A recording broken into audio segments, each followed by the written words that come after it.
Hello मेरे दोस्त, कैसे आप सभी लोग। उम्मीद है अच्छे होंगे। तो आइए आज हम लोग क्लास 11th के मैथ का चैप्टर नंबर 1.2 देखने जा रहे हैं, जिसमें रिक्त समुच्चय, परिमित समुच्चय, अपरिमित समुच्चय और समान समुच्चय की चर्चा होगी। परंतु आपसे एक छोटी सी रिक्वेस्ट है कि यदि आप मेरे वीडियो पर नए हैं तो मेरे चैनल को सब्सक्राइब करना और लाइक करना मत भूलिएगा, ताकि इस तरह के वीडियो का नोटिफिकेशन सबसे पहले आपके पास पहुंच सके। तो आइए बिना देर किए हम लोग आज स्टार्ट करते हैं। देखिए, पहला क्वेश्चन लिखा गया आपसे, निम्न में से कौन रिक्त समुच्चय के उदाहरण है।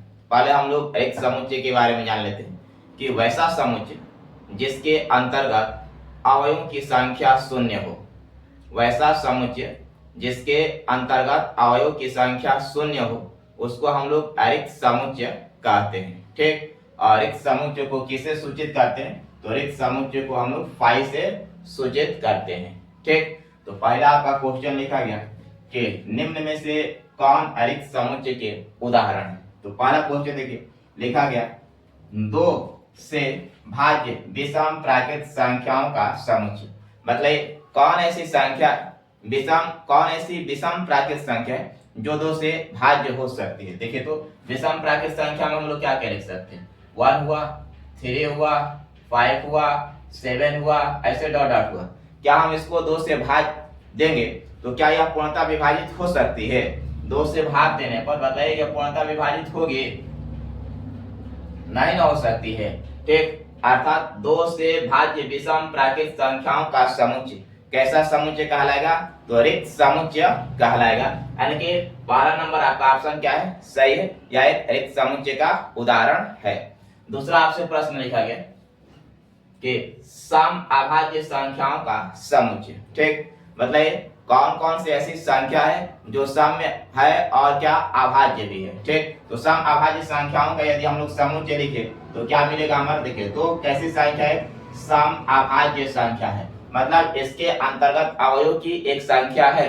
ठीक, अतः इसको हम लोग शून्य समुच्चय या रिक्त समुच्चय के नाम से नहीं जानते, क्योंकि हमें रिक्त समुच्चय कहता है कि उसमें अवयव की संख्या क्या हो? शून्य हो। यहाँ पर अवयव की संख्या एक दिखलाई दे रही है, कौन सी? 2।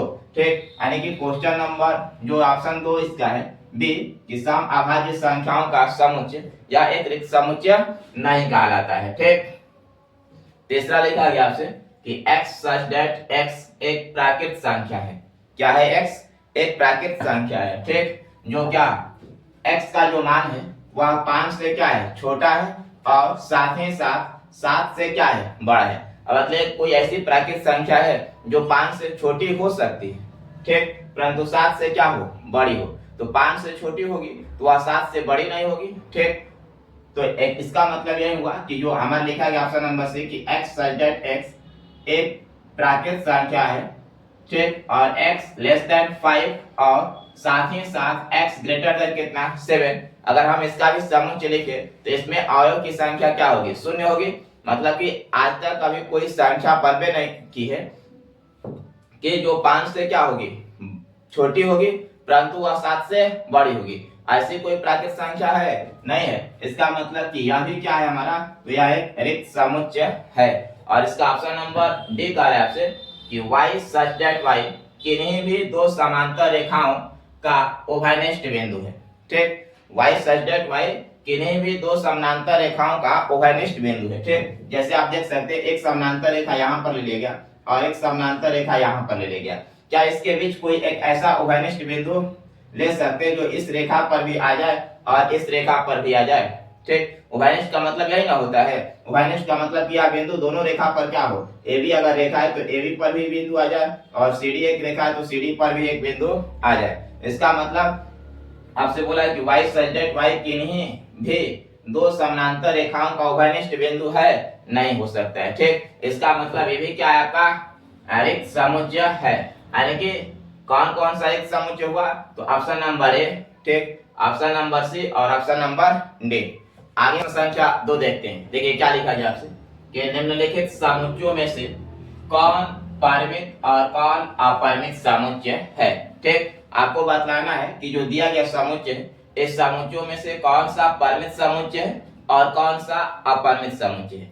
तो पहले हम लोग देख लेते हैं कि परिमित समुच्चय किसको कहते हैं और अपरिमित समुच्चय किसको कहते हैं। देखिए, परिमित समुच्चय ठीक वैसे समुच्चय को कहते हैं जिसके अवयव को गिना जा सके, यानी कि जो भी समुच्चय दिया गया हो यदि उसके अवयव की संख्या को हम लोग क्या कर सकते हैं, गिन सकते हैं, तो उस समुच्चय को हम लोग कौन सा समुच्चय कहेंगे, तो परिमित समुच्चय कहेंगे। ठीक, और अपरिमित समुच्चय किसको कहते हैं, तो वैसा समुच्चय जिसके अवयव को गिना नहीं जा सकता है। ठीक, जिसके अवयव को गिना नहीं जा सकता है उस समुच्चय को कौन सा समुच्चय कहेंगे, तो अपरिमित समुच्चय कहेंगे। तो हमें दिए गए प्रश्नों में से पहचान करना है कि कौन सा जो प्रश्न है वह परिमित है और कौन सा अपरिमित है। देखिए, पहला आपसे लिखा गया कि वर्ष के महीनों का समुच्चय, वर्ष के महीनों का समुच्चय। तो आप बताइए कि एक वर्ष के अंतर्गत कितने माह होते हैं, तो एक वर्ष के अंतर्गत 12 माह होते हैं। कितने माह, 12, जनवरी से कहां तक, दिसंबर तक। तो क्या हम लोग इसको काउंट नहीं कर सकते हैं, कर सकते हैं, यानी कि पहला जो ऑप्शन होगा वह हमारा कौन सा होगा, तो वह कहलाएगा परिमित समुच्चय, परिमित। और दूसरा लिखा गया आपसे कि 1 2 3 डॉट डॉट 99 उसके बाद 100, मतलब कि 1 से कहां तक, 100 तक। क्या लिखा गया, यह कहां से 1 से 100 तक प्राकृतिक संख्या 1 2 3 ठीक डॉट डॉट 99 यानी कि 99 और क्या 100 100 क्या लिखा गया। तो क्या आप हम बताइए कि क्या इसके अवयव को गिना जा सकता है या नहीं गिना जा सकता है। देखिए, यहाँ पर इसके अवयव को सीमित कर दिया गया है, कहां तक जाना है, 100 तक जाना है, मतलब इसके अवयव को हम लोग गिन सकते हैं। यह क्या कहलाएगा हमारा परिमित समुच्चय, परिमित। ठीक, और 3 नंबर इसका ऑप्शन लिखा गया कि 100 से बड़ी धन पूर्णांकों का समुच्चय, 100 से बड़ी धन पूर्णांकों का समुच्चय। अब बताइए 100 से बड़ा धन पूर्णांक कौन कौन सा हो सकता है, तो 101 102 103 104 105 ऐसे जाएगा, कहां तक जाएगा, अनंत तक जाएगा। तो क्या हम लोग इसको अवयव को गिन सकते हैं, नहीं ना गिन सकते हैं। मतलब जो 100 से बड़ी धन पूर्णांकों का समुच्चय, इस समुच्चय को हम लोग कौन सा समुच्चय बोले, अपरिमित। ठीक, और यहाँ पर लिखा गया कि 99 से छोटे अभाज्य पूर्णांकों का समुच्चय, 99 से छोटे अभाज्य पूर्णांकों का समुच्चय। अब मतलब कि 99 से छोटा अभाज्य पूर्णांक गिना जा सकता है या नहीं गिना जा सकता है, तो गिन सकते हैं हम लोग। कौन कौन, तो 2 हुआ, 3 हुआ, 5 हुआ, 7 हुआ, 9 हुआ, 9 नहीं होता है, 2 हुआ, 3 हुआ, 5 हुआ, 7 हुआ, 11 हुआ, 13 हुआ, 17 हुआ। ठीक, ऐसे कहां तक, तो 99 से छोटा, मतलब हम लोग काउंट कर सकते हैं। तो इसको भी क्या कहें हम लोग, तो इसको भी कहेंगे हम लोग परिमित समुच्चय, क्या, परिमित। आगे प्रश्न संख्या 3 को देख रहे हैं। प्रश्न संख्या 3 लिखा गया, मतलब प्रश्न संख्या 2 जैसा ही है, इसमें भी परिमित समुच्चय और अपरिमित समुच्चय हमें पहचान करना है। लिखा गया आपसे कि निम्न समुच्चयों में से प्रत्येक के लिए बताइए कि कौन परिमित है और कौन अपरिमित है। पहला लिखा गया एक्स अक्ष के समानांतर रेखाओं का समुच्चय। ठीक, एक्स अक्ष के समानांतर रेखाओं का समुच्चय आपको बतलाना है कि आप परिमित समुच्चय है या अपरिमित समुच्चय है। ठीक, तो देखिए बच्चे, देखिए यह हुआ हमारा एक्स अक्ष, क्या हुआ, और इसको कहते हैं वाई अक्ष, और एक्स अक्ष के समानांतर हमें रेखा खींचना है। तो खींच सकते हैं हम लोग, देखिए बहुत ही सारे रेखा खींच सकते हैं, एक्स अक्ष के क्या हो जाए, समानांतर हो जाए। ठीक, नीचे भी खींच सकते हैं। अब बताइए क्या हम लोग इसको गिन सकते हैं, क्या नहीं ना गिन सकते हैं। ठीक, यानी कि इसका मतलब यही हुआ कि जो दिया गया हमारा समुच्चय, पहला ऑप्शन है कि एक्स अक्ष के समानांतर रेखाओं का समुच्चय। ठीक, इसको कौन सा समुच्चय बोले हम लोग, तो इसको बोलेंगे अपरिमित समुच्चय। कौन सा, अपरिमित, क्योंकि इस रेखा को हम लोग काउंट नहीं कर सकते। ठीक, दूसरा लिखा गया अंग्रेजी वर्णमाला के अक्षरों का समुच्चय। दूसरा क्या लिखा गया, अंग्रेजी वर्णमाला के अक्षरों का समुच्चय। अब बताइए अंग्रेजी वर्णमाला के कितने अक्षर होते हैं, तो अंग्रेजी वर्णमाला के अक्षर कितने होते हैं, तो 26 यानी कि 26 होते हैं। कहां से कहां तक, तो ए से लेकर जेड तक। तो क्या हम लोग इसको गिन सकते हैं, तो बिल्कुल गिन सकते हैं। तो यह हमारा कौन सा समुच्चय कहलाएगा, तो इस समुच्चय को हम लोग कहेंगे परिमित समुच्चय। कौन सा, परिमित। और तीसरा लिखा गया ऑप्शन नंबर सी कि उन संख्याओं का समुच्चय जो 5 के क्या है, गुणज है। 5 के गुणज है, ठीक। तो 5 के गुणज कौन कौन से हो सकते हैं? तो 5 के गुणज क्या क्या हो सकते हैं? देखिए 5 हो गया और 5 से क्या क्या, 5 के गुणज मतलब 5 के पहाड़ा या 5 से विभाजित हो सकता है। तो 5 हुआ, 10 हुआ, 15 हुआ, 20 हुआ, ठीक, 25 हुआ और ये कहां तक चलेगा? तो अनंत तक चलेगा। कहां तक? अनंत तक। तो क्या हम लोग इसको काउंट कर सकते हैं? नहीं ना काउंट कर सकते। इसका मतलब यह कौन सा समुच्चय होगा? तो इस समुच्चय को हम लोग कौन सा समुच्चय कहेंगे? यह भी क्या है? अपरिमित है। क्या है? अपरिमित, ठीक। मतलब इसके भी अवयव को काउंट नहीं कर सकते। इसका ऑप्शन नंबर हम लोग 4 देखिए इसका ऑप्शन नंबर हम लोग डी देखते हैं। कौन सा? ऑप्शन नंबर डी लिखा गया पृथ्वी पर रहने वाले जानवरों का समुच्चय, ठीक। आपको बतलाना है कि जो पृथ्वी पर जानवर रहते हैं उन जानवरों का समुच्चय एक बनाया जाए तो क्या यह परिमित समुच्चय कहलाएगा या अपरिमित समुच्चय कहलाएगा, ठीक। तो मतलब कि पृथ्वी पर रहने वाले जानवर की संख्या को आप गिन सकते हैं या नहीं गिन सकते हैं? तो बिल्कुल ही गिना जा सकता है, परंतु इसमें थोड़ी सी तकलीफ होती है, कठिनाई होता है गिनने में, परंतु हम लोग इसको क्या कर सकते हैं? गिन सकते हैं, ठीक। जैसे जनगणना के आधार पर इस जानवर को क्या किया जाता है? गिना जाता है। तो पृथ्वी पर रहने वाले जानवरों का समुच्चय कौन सा समुच्चय कहलाएगा? तो परिमित समुच्चय। कौन सा समुच्चय? परिमित। और आगे ऑप्शन है, ऑप्शन नंबर ए लिखा गया कि मूल बिंदु 0 0 से होकर जाने वाले वृत्तों का समुच्चय।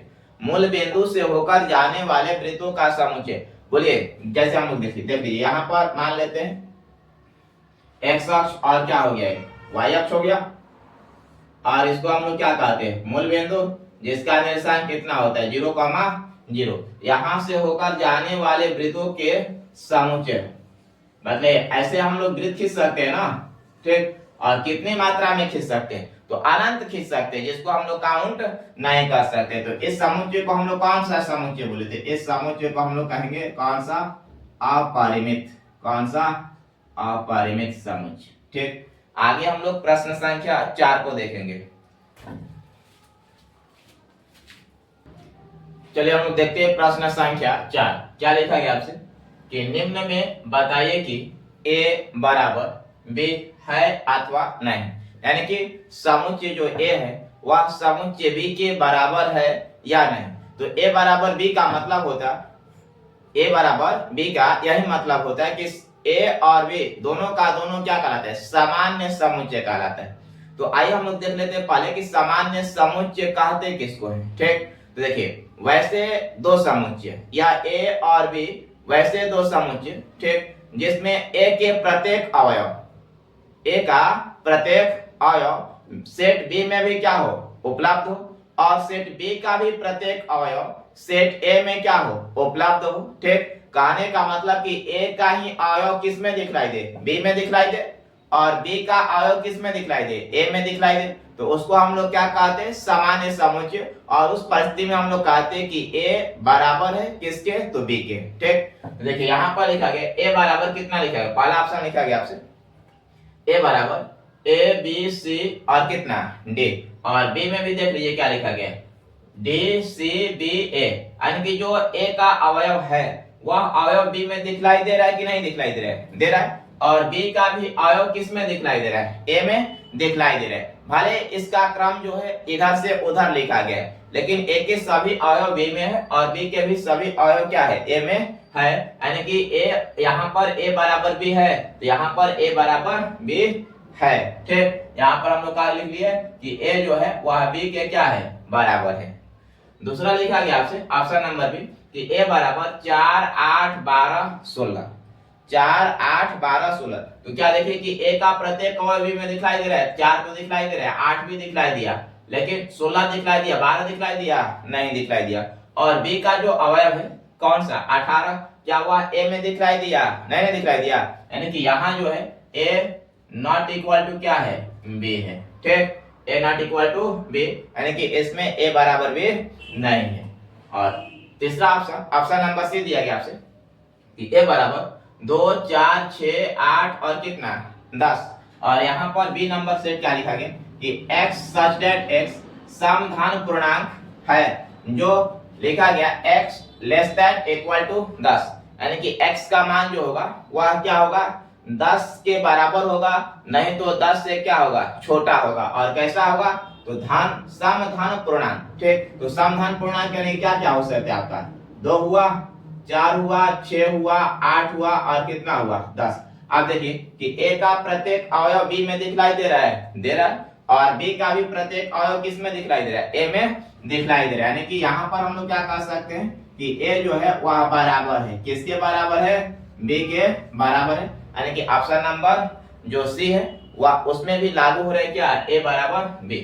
और ऑप्शन नंबर डी लिखा गया आपसे कि a equal to X such that x संख्या 10 का एक गुणज है, 10 का एक गुणज है। गुणज का मतलब कि 10 का एक पहाड़ा है। ठीक, यानी कि क्या लिख सकते हैं हम लोग, क्या लिख सकते हैं 10 20 30 40 डॉट डॉट डॉट यह दिखाई देगा आपको, ए जो बनेगा यही बन कराएगा। और बी यहाँ पर देख लीजिए क्या लिखा है, बी लिखा गया आपसे कि बी बराबर 10 15 20 25 30 डॉट डॉट डॉट। अब देखिए क्या ए का प्रत्येक अवयव उसमें बी में दिखलाई दे रहा है। देखिए 10 तो दिखलाई दिया, लेकिन इसमें 20 भी दिखलाई दिया, 30 भी दिखलाई दिया, 40 भी दिखलाई देगा। ठीक, परंतु क्या आप देखिए कि बी का प्रत्येक अवयव ए में दिखलाई देगा। 15 बी में है, क्या ए में 15 लिखा गया है, नहीं ना।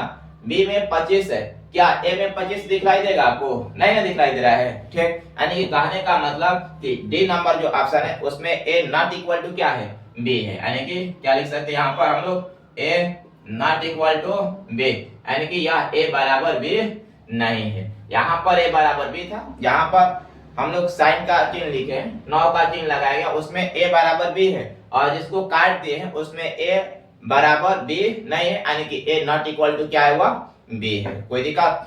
ठीक, आगे हम लोग प्रश्न संख्या 5 को देखेंगे। चलिए हम लोग प्रश्न संख्या 5 को देखते हैं।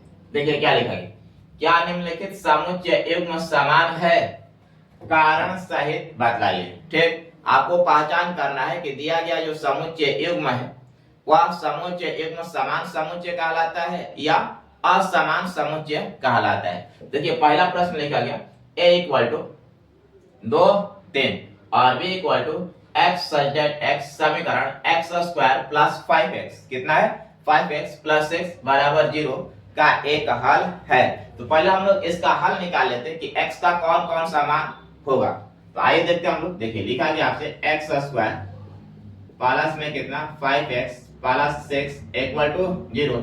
इसको हम लोग तोड़ लेते हैं, x square plus 3x plus 2x plus 6 equal to कितना हुआ 0।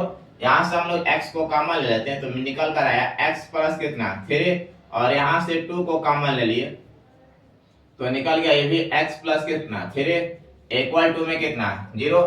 दोनों में x प्लस 3 है, कॉमन ले लेते हैं तो निकल गया हमारा x प्लस 3 बाहर। तो हमारे पास क्या बचा x प्लस 2 इक्वल टू में कितना 0। और इसका हम लोग तुलना कर लेते हैं कि x प्लस 3 इक्वल टू 0। ठीक, तो x बराबर कितना निकल गया -3 और यहाँ पर x प्लस 2 इक्वल टू 0 तो x बराबर कितना आया -2।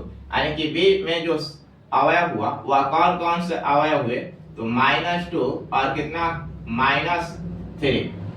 ठीक, और a में कौन कौन से अवयव दिए तो a में दिए गए 2 और 3, b में क्या आया -2 और -3। तो क्या आप देखकर बतला सकते हैं कि दिया गया समुच्चय जो युग्म है वह समान समुच्चय कहलाता है तो नहीं। क्यों, क्योंकि a का प्रत्येक अवयव b में उपलब्ध नहीं है और ना ही b का प्रत्येक अवयव a में उपलब्ध है। तो हम लोग क्या लिखेंगे यहाँ पर कि a not equal to b।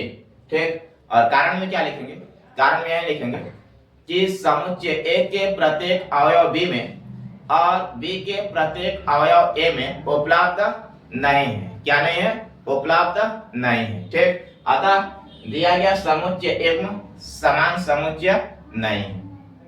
दूसरा ऑप्शन दिया गया बी नंबर कि a equal to x such that x शब्द फ्लो का एक अक्षर है। ठीक, यहाँ से आप सेट बनाएंगे तो क्या होगा, देखिए यहाँ से हम लोग सेट बनाएंगे तो a इक्वल टू क्या निकल कर आएगा तो a इक्वल टू निकल कर आया f ओ एल डब्ल्यू, यही ना आया, क्योंकि आप जानते हैं कि जो इसको कहते हैं हम लोग रोस्टर रूप। रोस्टर रूप में जो समुच्चय लिखा जाता है उसमें एक अवयव को दो बार हम लोग रिपीट नहीं करते हैं। तो फ्लो शब्द से कौन सा समुच्चय बना, एफ ओ एल डब्ल्यू, और यहाँ पर बी इक्वल टू लिखा गया वाई सच दैट, वाई शब्द उल्फ का एक अक्षर है, यानी कि इसका निर्माण करेंगे तो बी इक्वल टू कितना निकल कर आएगा, तो डब्ल्यू ओ एल और कितना एफ। अब देखकर आप बतला सकते हैं क्या कि ए में एफ ओ एल डब्ल्यू और बी में डब्ल्यू ओ एल एफ, यानी कि ए का प्रत्येक अवयव बी में और बी का भी प्रत्येक अवयव ए में उपलब्ध है, परंतु इसमें यही है कि क्रम इधर उधर है। तो रोस्टर रूप में क्रम मायने नहीं रखता है, ये आपको पहले से मालूम होना चाहिए कि रोस्टर रूप में जो होता है अवयव का क्रम निश्चित नहीं होता है, यानी कि कह सकते हैं हम लोग कि a इक्वल टू यहाँ पर क्या है, b है, अर्थात दिया गया जो समुच्चय युग्म है वह समान समुच्चय है, यह युग्म हमारा समान समुच्चय कहलाएगा और यह युग्म हमारा समान समुच्चय नहीं कहलाएगा। ठीक, कोई दिक्कत? आगे हम लोग प्रश्न संख्या 6 को देखेंगे। संख्या 6 लिखा गया कि नीचे दिए गए समुच्चयों में से समान समुच्चयों का चयन करें। ठीक, तो देखिए पहला आपका दिया गया कि a इक्वल टू 2 4 8 12। आप देखिए कि और किसी भी सेट के अंतर्गत 2 4 8 12 दिखलाई दे रहा है, जितना भी सेट दिया गया इसमें से किसी में 2 4 8 12 दिखलाई दे रहा है, नहीं दिखलाई दे रहा है। b इक्वल टू लिखा गया 1 2 3 4। ठीक, अब देखिए कि किसी सेट का अंतर्गत 1 2 3 4 दिखलाई दे रहा है, तो देखिए यहाँ पर दिखलाई दे रहा है, डी में दिखलाई दे रहा है 1 2 3 4, यानी कि क्या बोल सकते हैं हम लोग, यहाँ लिख सकते हैं कि बी जो है वह बराबर है किसके बराबर है, डी के। ठीक, और आगे देखते हैं सी में 4 8 12 14, कहीं दिखलाई दे रहा है 4 8 12 14, किसी भी सेट के अंतर्गत नहीं ना दिखलाई दे रहा है। आगे डी नंबर, ये तो हो गया आपका। ई नंबर -1 और कितना 1, और किसी सेट के अंतर्गत -1 और 1 दिखलाई दे रहा है, तो देखिए यहाँ पर दिखलाई दे रहा है, मतलब ई जो है वह बराबर है किसके बराबर, तो ई बराबर जी के, किसके, जी के। और एफ में लिखा गया 0 और ए, और कौन दिखलाई दे रहा है 0 और ए, यहाँ पर तो 0 दिखलाई दे रहा है लेकिन ए ना दिखलाई दे रहा है, क्या दिखलाई दे रहा है, 1 दिखलाई दे रहा है। मतलब पूरे समुच्चय में से देखे कि बी जो था वह किसके बराबर था, डी के, और ए जो था किसके बराबर था,